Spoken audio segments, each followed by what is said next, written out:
Hola, mi nombre es David y vamos a analizar los diferentes parámetros que conforman una tanto computadora de escritorio o PC de escritorio como una laptop ideal para el trabajo con artes visuales, modelado 3D y todo lo que involucran estos rubros.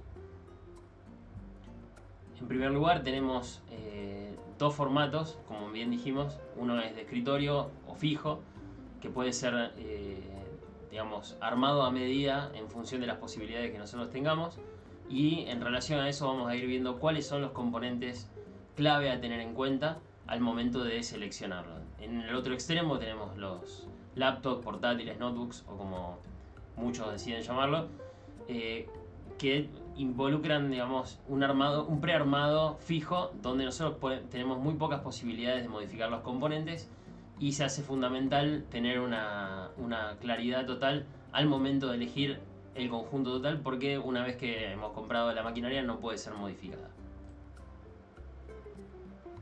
Los componentes principales a tener en cuenta son el microprocesador o CPU, la tarjeta gráfica o GPU, la memoria RAM y el disco duro o espacio de almacenamiento, sobre el cual veremos hay dos tipologías clave, cada una con una utilidad diferente y ambas necesarias en nuestro trabajo. En primer lugar, el CPU o procesador es el componente que se ocupa de toda la matemática que involucra una aplicación o el uso de una aplicación de un sistema operativo en una computadora, y básicamente vendría a ser el componente que determina la potencia, las posibilidades de nuestra computadora, más allá de que todos tienen su incidencia. Hay muchos modelos, hay dos marcas fundamentalmente presentes en el mercado, que son AMD e Intel, la mayoría las conocen, y hay una gran variedad para elegir, pero a grandes rasgos podemos decir que un microprocesador mínimo para trabajar con gráfica de manera suelta, digamos, sin grandes inconvenientes, podría ser una AMD Ryzen 7 2700 o una Intel Core i5 de quinta generación en adelante. Mientras que un modelo ideal en cualquiera de las dos marcas podría ser AMD Ryzen 7 5900X o Intel Core i7 onceava generación en adelante. Las dos marcas. A grandes rasgos, un microprocesador tiene las siguientes especificaciones. En azul van a ver subrayado la gama del procesador. Tanto Intel como AMD tienen la política de organizar los modelos de sus microprocesadores en gamas de diferente nivel de rendimiento. En el caso de Intel, estas gamas son i3, i5, i7 y i9, siendo de menor a mayor las escalas en cuanto a potencia. Dentro de lo que es el trabajo con gráfica, se considera que i5 sería un piso de rendimiento o de gama de procesador para utilizar, ya que el software de artes visuales, edición fotográfica, incluso todavía más de modelado 3D, tiene grandes exigencias en este rubro. Por lo cual se hace es una buena decisión, digamos, partir de i5. Si bien se podría utilizar algún procesador de los de i3, sobre todo de las generaciones más modernas, puede llegar a resentir un poco en cuanto a la capacidad de multitarea, es decir, además de nuestro software de edición preferido y de que muchos artistas trabajan con varios software de edición en paralelo, se encuentra con la necesidad de utilizar reproductores de audio, navegadores web, que muchas veces son necesarios para ir buscando recursos mientras uno está trabajando. Puede ser también el uso de software de comunicación y trabajo en equipo, como puede ser Discord, Slack, Microsoft Teams. Hay una gran variedad de software que se usa en este rubro y mucho de él es necesario correrlo al mismo tiempo, y en ese caso es donde se hace muy relevante la potencia del microprocesador, que es uno de los que habilita a ejecutar varias tareas al mismo tiempo sin resentir el rendimiento. Entonces, en azul tenemos subrayada la gama del procesador, es decir, dentro de toda la gama de procesadores que ofrece Intel, digamos, el orden jerárquico al que responde. En rojo tenemos subrayado lo que sería el número de generación. En este momento Intel, su generación más reciente es la 14, pero este número puede ir de 2, y mejor dicho de 1, hasta el 14, que es el límite actual. Nosotros en general recomendamos no ir más allá de la quinta generación, sobre todo porque también es muy difícil conseguir procesadores anteriores a esa gama hoy por hoy, De hecho, la gran mayoría de las computadoras armadas en este momento que ustedes se van a encontrar, hoy a noviembre de 2023, usan mínimo procesadores de la generación 10-11, que se lanzó al mercado, si no nos falla la memoria, alrededor de 2019-2020. Entonces, en rojo está la generación del microprocesador. Y el último número, que es el verde, es el submodelo, digamos, dentro de esa gama y esa generación de microprocesador. Esto les va a decir, entre procesadores de la misma gama y de la misma generación, qué relación hay entre uno y otro en cuanto a potencia de procesamiento. Ustedes, en su caso, fundamentalmente tendrían que observar la gama y la generación, que son los primeros dos factores que subrayamos acá. Como básico deberíamos pensar en un i5 de quinta generación, como dijimos anteriormente, por lo tanto tienen el i5 y el 5 subrayado en rojo del primer modelo.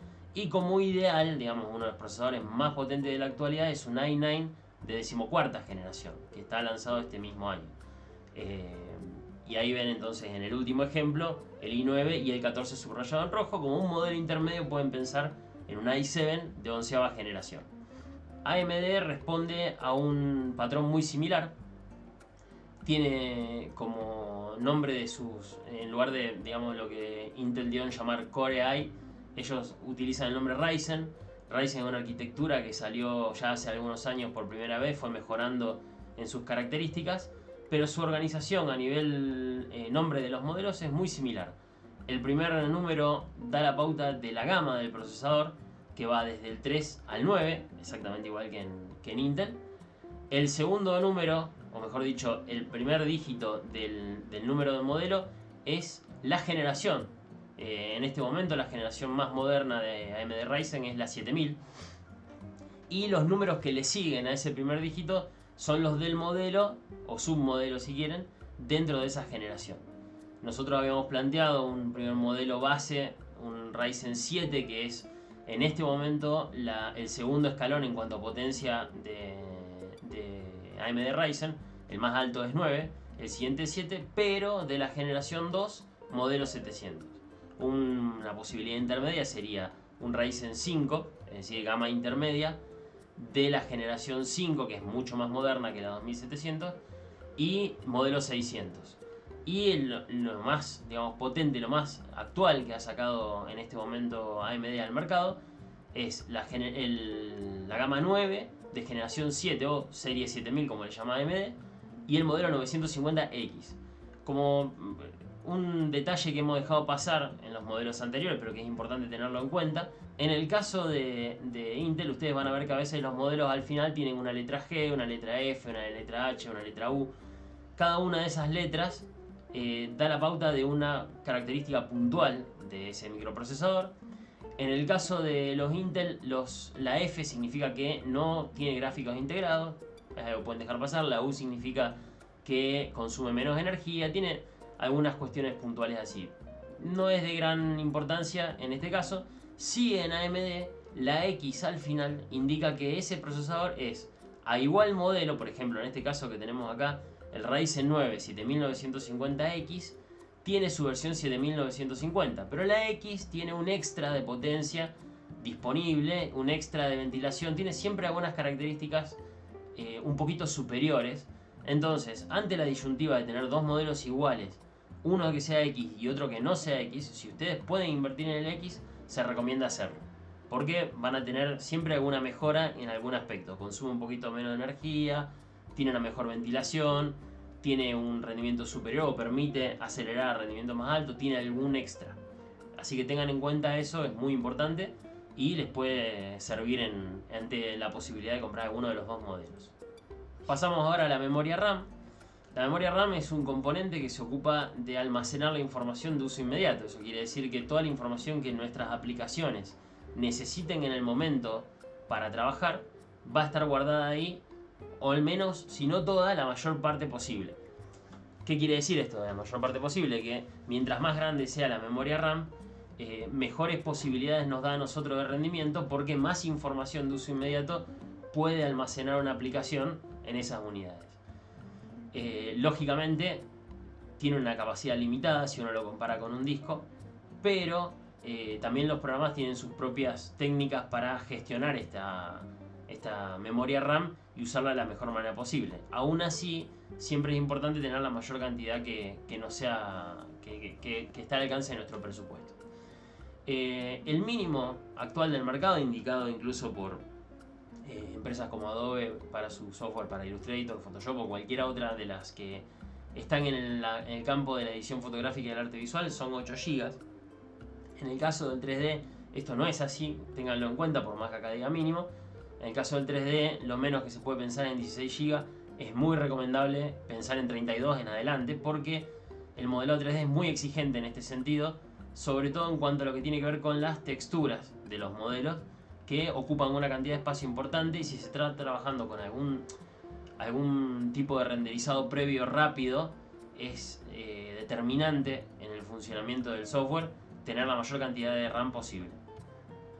Entonces, mínimo 8 GB. Ponemos poco recomendable acá porque realmente es lo ideal no caer en este mínimo, por más que las empresas lo propongan, porque justamente se trata de un mínimo y tenemos que pensar que las aplicaciones de edición y de diseño van a compartir esta memoria RAM con el resto de las aplicaciones que nosotros corramos en la PC.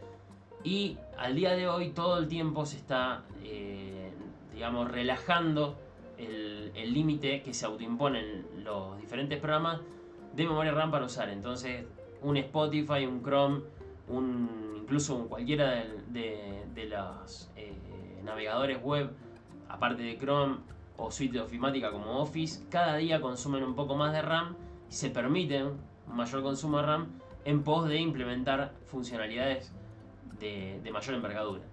Por lo tanto, tenemos que tratar de ir hacia el ideal de 16 GB en adelante. Si se puede en 32, mucho mejor, pero en el caso de edición gráfica y artes visuales no es tan necesario. En 3D sí es una buena idea. Como aclaración final, siempre es una buena idea, es preferible tener para una cantidad de GB, por ejemplo 16 GB, que ahora lo vamos a ver en un ejemplo, un kit de 2 memorias que tengan 8 GB, es decir, que cada una contribuya con un 50%, que sean iguales en tipo, DDR4 y DDR5, que sean iguales en tipo y que tengan la misma velocidad de reloj. La velocidad de reloj de una memoria es la capacidad que tiene esa memoria de recorrer toda su extensión, digamos, de almacenaje, y dentro de lo que sería una fracción de tiempo, cuántas veces puede hacerlo. Esa es la verdadera definición. ¿Cuál es el problema? Que si las memorias tienen diferentes velocidades de reloj, una va a responder más rápido que la otra y esto va a provocar cuellos de botella y va a provocar una descoordinación, si se quiere, entre los dos componentes.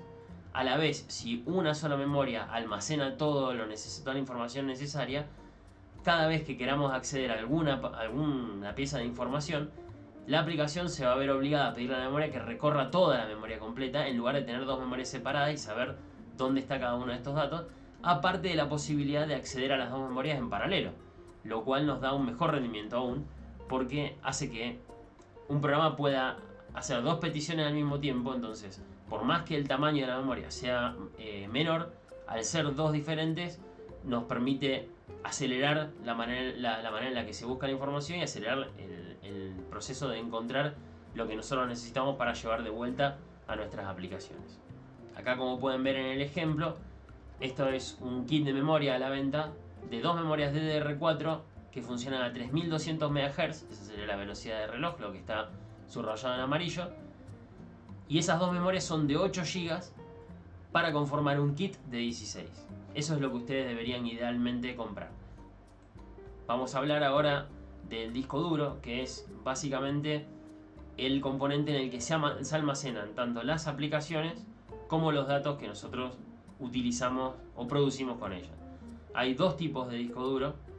El formato, o mejor dicho, el tipo SSD, es un tipo de disco relativamente moderno que tiene la característica de ser mucho más rápido en su tasa de escritura y de lectura que un disco estándar, de los conocidos realmente como discos duros, o también llamados en algunos casos magnéticos, depende como ustedes lo quieran decir. La idea detrás de un disco SSD, lógicamente, al ser un disco más costoso, como decimos acá, tiene un mayor costo por GB, quiere decir que a igual capacidad que un disco duro común, van a tener un costo más alto. proceso que más se beneficia de la velocidad de escritura y de lectura es la ejecución de aplicaciones y del sistema operativo. Por lo tanto, lo que se suele hacer es elegir un disco SSD de un tamaño prudencial para almacenar todo nuestro sistema operativo. En el caso de ustedes va a ser o bien Windows o Macintosh. Almacenar todo nuestro sistema operativo y todas las aplicaciones que vayamos a usar, instalarlas ahí. Y en un disco duro aparte, que tiene un mejor costo por gigabyte, es decir, que nos da una mayor capacidad por un mismo precio, pero tiene una tasa de lectura más lenta, almacenar lo que serían los archivos, los ficheros, la información. Todo lo que nosotros produzcamos con el software va a ir a parar ahí. Entonces, si bien en el acceso esa tasa de escritura y lectura se va a notar, normalmente lo que hacen las aplicaciones es tomar ese archivo del disco duro, hacer una copia temporal en el disco SSD, trabajar dentro del disco SSD o incluso, dependiendo del tamaño de memoria, dentro de la memoria, y de esa manera garantizar un funcionamiento ágil. Una vez que se terminan las modificaciones, nosotros guardamos y dejamos una copia de lo producido, vuelve al disco duro y pisa el archivo anterior, digamos, lo sobrescribe, reemplazándolo. Entonces nuestro almacenamiento permanente, digamos, de información va a estar en el disco duro, nuestras aplicaciones y nuestro software va a estar en el disco SSD. Respecto a los tamaños, podemos decir, bueno, como ustedes ven acá, recomendamos utilizar ambos. Los tamaños, hay variedad de criterios, pero podríamos decir que un mínimo es 256 o 240 GB, depende de la marca, tienen diferentes presentaciones, pero es un mínimo.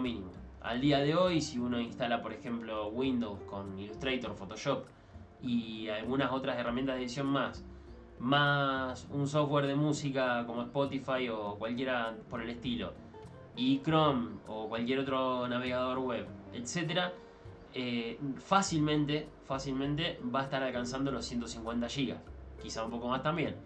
Cada una de estas aplicaciones tiene su sistema de archivos temporales que utiliza en el momento, por lo cual va a ocupar una cantidad por encima de eso largamente, y siempre se recomienda que un disco duro donde esté instalado un sistema operativo tenga todo el tiempo un mínimo un 20% de espacio libre por incidencias, por lo cual van a estar realmente muy ajustados si hace cualquier descarga o tardan mucho en limpiar archivos temporales usando 256 GB.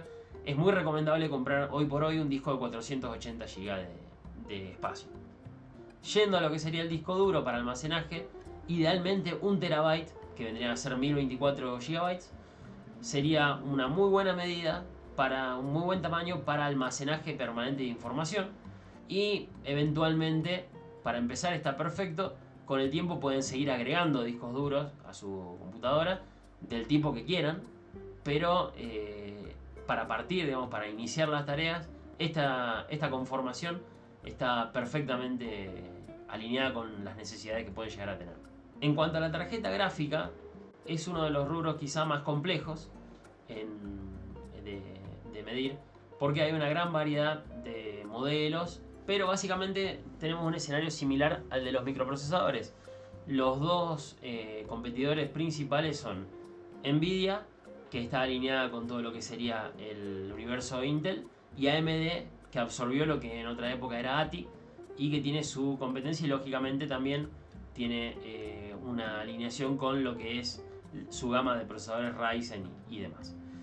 La tarjeta gráfica, si bien es importante para todas las tareas y todo lo que se muestra por pantalla, tiene un rol muy central en cuanto a lo que tiene que ver con lo que sería el modelado 3D y el trabajo con 3D, y tiene un rol importante, aunque secundario, en lo que son las artes visuales, edición fotográfica y demás.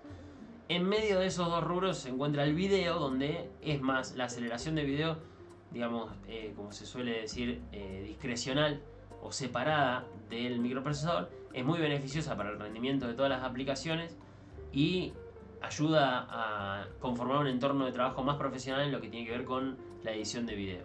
Aunque no termina de ser un impedimento, puede aportar grandes beneficios. Una tarjeta gráfica es un componente que se ocupa de calcular, renderizar y mostrar en pantalla todas las imágenes 2D y 3D que nosotros vemos, toda la información visual.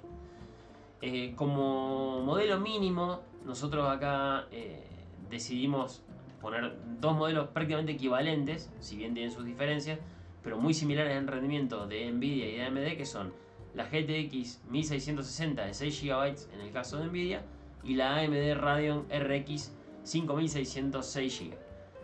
Si ustedes ven videos al respecto en YouTube o en cualquier otro lado, van a ver que dan una cantidad de FPS muy similar ante los mismos juegos, la misma exigencia, los mismos benchmarks.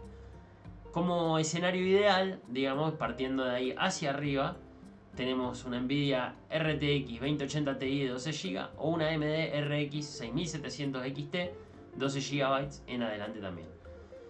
Tengan en cuenta del modelo que pusimos como mínimo que para edición de 3D no estaríamos cumpliendo demasiado con los requerimientos, pero bueno, eso lo van a tener que medir en función del software y del tipo de trabajo que ustedes hacen. Ya a partir de una RTX 2080 Ti o una AMD RX 6700 XT estamos mucho mejor posicionados. Y tengan en cuenta también, dentro de lo que son todos los modelos, si bien no es el único factor a analizar, la cantidad de gigabytes en este caso de memoria que tiene la placa de video contribuye mucho al rendimiento, porque desempeña un papel similar al que desempeña la memoria RAM de la computadora, pero dentro del ámbito de la tarjeta gráfica. Las tarjetas gráficas han ido evolucionando con el paso de los años y se han transformado en microcomputadoras que tienen su propio microprocesador, su propio chip o chipset, como se suele llamar, su plaqueta, y tienen su memoria RAM dedicada, que es la famosa VRAM. Y esos son los gigas que ustedes ven en el modelo de cada tarjeta gráfica. Entonces tengan como parámetro 6 GB de piso, es un buen número, aunque tarjetas como la GTX 1660 y RX 5600 han salido ya hace un par de años atrás, 3-4, lo cual implica que si bien en el momento estaban dentro del estándar de calidad, hoy por hoy ya están, digamos, de salida en cuanto a lo que serían los estándares actuales. Así que tengan presente ese factor. Acá a la izquierda van a ver en el video un recurso que olvidamos mencionarlo en la parte de CPU, pero también funciona para eso, que es un sitio que se llama videocardbenchmark.net. Este sitio lo que tiene de interesante es que almacena información de los benchmarks de todos los modelos distribuidos en el mercado hoy por hoy y permite buscarlos de una manera muy ágil, de manera que ustedes, ante la posibilidad de comprar unos u otros, puedan previamente, antes de elegir, ingresar en el sitio, cargar los dos modelos y compararlos de punta a punta en todas sus especificaciones y acceder a la comparación de un puntaje final que les va a dar una pauta general de cuál de los dos modelos rinde mejor. Finalmente llegamos a lo que sería la disyuntiva, una de las disyuntivas más grandes que hay en la informática, que es ¿qué me conviene? ¿Una PC de escritorio o una laptop? En este caso, una laptop provee una sola ventaja respecto de la PC de escritorio, o si quieren, una ventaja de la cual se desprenden algunas facilidades, algunas cosas útiles, pero lo principal es que, como todos saben, permite la movilidad. ¿Qué nos da la movilidad? La movilidad nos da la posibilidad de no necesitar un espacio fijo de trabajo para poder hacer nuestras tareas. Pero el precio que nos hace pagar una laptop para dar estas ventajas es que nos quita rendimiento de algunos componentes, producto de la microscopización, porque el mismo microprocesador que nosotros tenemos en una PC de escritorio, mismo modelo y demás, se ve obligado a consumir mucha menos energía y a entrar, digamos, a meter todo su potencial en un menor tamaño de hardware y a levantar una menor temperatura. Entonces todas estas exigencias hacen que los mismos modelos para portátil rindan menos. El otro inconveniente que tenemos es el tema de la pantalla. Si bien hay laptops que traen pantallas muy grandes, la realidad es que ninguna se acerca al estándar que suelen utilizar los artistas gráficos, artistas digitales, en sus estaciones de escritorio, que incluso les permiten trabajar con varias pantallas. Es cierto, esto sí es cierto, que una laptop por lo general permite conectarle un monitor adicional, pero si no es una laptop de una cierta gama, es muy probable que este monitor adicional, trabajando con edición de audio, video, ediciones visuales, digamos, montaje fotográfico y demás, todo lo que ya nombramos, sufra para sostener el rendimiento adecuado. Porque justamente al estar reducida en sus capacidades, enchufarle un monitor extra hace que tenga que trabajar mucho más. Entonces tengan en cuenta esa cuestión siempre. El otro problema que tienen las laptop notebooks es que no tienen flexibilidad de actualización. Cuando nosotros compramos una computadora de escritorio, salvo algunos modelos como los All-in-One que vienen integrados y demás, que traen un monitor pegado al CPU, etc., siempre vamos a tener la posibilidad de, dentro de del rango que nos permita la placa madre o el resto de los componentes, actualizar partes que pueden tener una diferencia clave o ampliar recursos como la memoria RAM, como el espacio de almacenamiento, de manera muy sencilla y a un precio mucho más accesible. Las notebooks por lo general permiten máximo un cambio de disco duro, o un cambio de memoria RAM. Son más costosos, sobre todo las memorias RAM, los discos duros hoy por hoy ya no tanto en relación a los de escritorio, pero las memorias RAM suelen ser más costosas porque tienen otros formatos, son más chicas, etc. Y están muy limitados generalmente en cuanto a lo que podemos o no podemos incluir, sin contar que para poder instalarlo vamos a necesitar asesoramiento técnico especializado. Por otro lado, también al mismo costo, una laptop por lo general va a tener un rendimiento muy inferior al de un escritorio. Puede ser muy inferior o puede que no, puede que esté más cerca, pero inevitablemente una computadora de escritorio del mismo costo que una laptop va a rendir mucho mejor. Sin contar todas estas otras ventajas que mencionamos previamente. Entonces, si bien nosotros conectando periféricos, como puede ser un monitor o un teclado aparte o un mouse aparte, podemos acercar una laptop a las comodidades de una PC de escritorio, la realidad es que hay un solo factor desde mi punto de vista para elegir una notebook por sobre una PC de escritorio, que es la movilidad. Lo que ustedes, en mi opinión, tienen que analizar al momento de elegir un formato u otro es qué tanto me voy a mover con la computadora, qué tanto, o si no es por cantidad, por calidad, cuán necesario es para mí poder desconectar mi computadora del lugar donde normalmente trabajo y llevarla por ahí. Yo entiendo que las imágenes de los nómades digitales y la gente trabajando en un parque y demás son muy pintorescas. La realidad es que los profesionales de esto, ninguno trabaja de esa manera, o muy pocos lo hacen de manera sistemática, con una continuidad. La mayoría nos pasa todo lo mismo, preferimos estar sentados en un escritorio con una silla ergonómica, con todos nuestros accesorios y con el espacio necesario inclusive para apoyar cosas en las inmediaciones de nuestra computadora, o para tener documentación, para tener todo lo que necesitamos en nuestro trabajo, o incluso para permanecer largas horas desarrollando nuestras tareas o comunicados con gente que trabaja en equipo con nosotros, potenciales clientes, lo que sea. La realidad es que a la larga, si uno desarrolla una tarea con una continuidad en el tiempo, va a privilegiar o debería privilegiar su comodidad, y ahí es donde una PC de escritorio realmente no tiene rival en ese sentido, más allá de todo lo que hemos mencionado previamente. Entonces, quizá valga la pena evaluar pagar un poco más para obtener el mismo rendimiento, o quedarse un poquito más corto de rendimiento pagando lo mismo. Eso es algo que queda a criterio de cada uno, pero es importante que tengan en cuenta esto al momento de decidir. Así que ahora vamos a ver unas opciones sugeridas que hemos ido recopilando en algunos sitios de internet para que tengan un punto de referencia.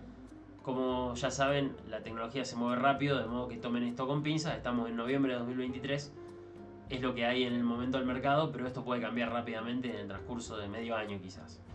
Una primera opción podría ser una Lenovo IdeaPad Gaming 3 generación 6. Tiene un ordenador portátil de un monitor de 15.6 pulgadas, Full HD 60 Hz, que esto es una tasa de refresco, no nos vamos a meter ahí, pero bueno. Ustedes ven por ejemplo acá un Ryzen 5 5600 como microprocesador, 8 GB de RAM, un SSD 512 GB, una tarjeta gráfica Nvidia GeForce RTX 3050 de 4 GB GDDR6. FreeDOS significa que es un sistema operativo libre que viene instalado, o sea que no tiene licencia de Windows. Ustedes deberían costeársela aparte. Bueno, negro es el color de la carcasa, no importa mucho en este caso, una elección de índole subjetiva. Pero fíjense por ejemplo que hay algunos componentes que estarían acorde, digamos, a lo que nosotros planteamos previamente, como por ejemplo el microprocesador, que es un Ryzen 5 de quinta generación, modelo 600, pero por ejemplo tienen 8 GB de RAM. Esta RAM no sabemos, porque aquí no está especificado, y en el negocio que nosotros vimos que la vendían tampoco, de qué estándar es ni la velocidad de reloj, y sabemos que probablemente si quisiéramos cambiarla, seguramente sean dos módulos de 4 GB. pero cabe la posibilidad de que sea un solo módulo de 8 GB, que es algo que pasa en muchas notebooks por problemas de microscopización, es decir, para poder organizar todos los componentes dentro de la computadora, tienen que apelar a poner toda la RAM en un solo módulo, que es algo que vimos que es desventajoso y a lo cual, una vez que hayamos comprado la máquina, estamos sometidos, no hay nada que hacer. Luego el SSD es de muy buen tamaño, pero recordar que vamos a tener que recurrir a un disco externo, porque no tenemos dónde poner un disco duro estándar extra conectado directamente a la computadora a la placa madre. La placa gráfica, según como la miremos, está en condiciones, pero porque es una placa gráfica de la gama, digamos, RTX 3050, la generación 30, es decir, la línea 30 es relativamente moderna, pero 50 es un modelo de los básicos. Y se refleja también en que tiene 4 GB de memoria GDDR6. El estándar de la memoria es moderno, pero la cantidad de memoria es menor. Y hay que recordar que una RTX 3050 portátil rinde menos que una RTX 3050 de escritorio. Lo mismo sucede con el microprocesador. Finalmente, bueno, la pantalla se cae de maduro, 15,6 pulgadas, está a unas 6-7 pulgadas por debajo del estándar de escritorio, que suelen ser 22. Como una opción intermedia tenemos la Lenovo Legion 5 Pro generación 6 también. Ya en este caso una pantalla de 16 pulgadas, media pulgada más casi, lo cual hace una pequeña diferencia. Con una tasa de refresco más alta, en la edición de video esto es beneficioso y es cómodo. Con un Ryzen 7 5800, es decir, quinta generación, pero Ryzen 7, modelo 800. Ya en este caso 16 GB de RAM, no sabemos si en 2 módulos o 1. 1 TB de SSD, lo cual es una muy buena especificación, pero nos está dejando de todas maneras, en relación al escenario ideal nuestro, que eran 512 GB de SSD o 480 y 1 TB de disco duro, nos deja con medio tera menos. Una RTX 3070 de placa gráfica, que ya está en un escalón superior a lo que nosotros planteamos como básico, pero recordar que sigue siendo móvil, o sea, o portátil, y tiene 8 GB de memoria, contra lo que suele pasar con la RTX 3070 de escritorio, que muchas veces viene con 12 y nos da un extra de rendimiento en ese sentido. Finalmente tenemos un modelo Asus ROG Strix G16, básicamente una pantalla de 16 pulgadas, WXGA, 165 Hz y un Intel Core i7 generación 13, modelo 650, 32 GB de RAM, 1 TB de SSD, una tarjeta gráfica RTX 4080 de 12 GB. Estamos hablando ya de uno de los modelos más altos de la gama más nueva de Nvidia, RTX, sin sistema operativo también como las demás, o sea que en la licencia tienen que pensar siempre. Ya estaríamos rondando el rendimiento profesional. Esa es una de las últimas opciones que pueden conseguir. Bueno, hasta acá llegamos, espero que les haya gustado el video. La verdad que me llevó bastante tiempo armarlo porque no quería pasarles información errónea. Me basé muchísimo en mi experiencia, pero también en la experiencia de otros artistas digitales que me fueron ayudando también a ordenar un poco esta información. Espero que les sirva, que si tienen alguna duda la escriban en los comentarios. Y si quieren que haga algún video de algo en especial, que tengan dudas y que vean que no hay información, que me lo digan. Y bueno, estoy dispuesta ahí a ofrecerles más. Se vienen muchos más videos y mucha más data para compartir con ustedes. Espero que les haya gustado. No dejen de suscribirse, no dejen de poner like, de activar la campanita y de compartir, que eso es lo que más ayuda a que esto crezca. Gracias.